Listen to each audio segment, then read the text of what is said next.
अस्सलाम वालेकुम वरहमतुल्लाह। मुफ्ती साहब, हम बिस्तरी करते हैं, बदन तो नापाक होता है, क्या कपड़े भी नापाक हो जाते हैं?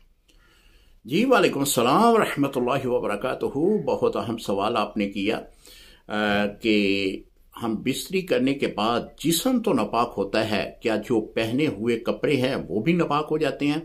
जी मेरे भाई, पहने हुए कपड़ों के ऊपर अगर नजासत नहीं लगी तो वो आपके कपड़े पाक ही हैं।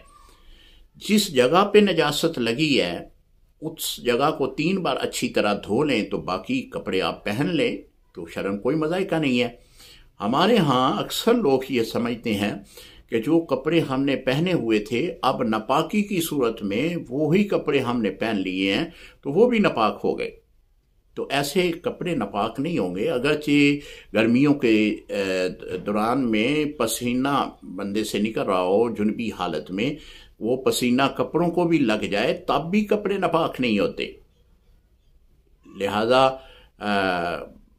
कपड़े जो हैं वो पाक ही रहते हैं।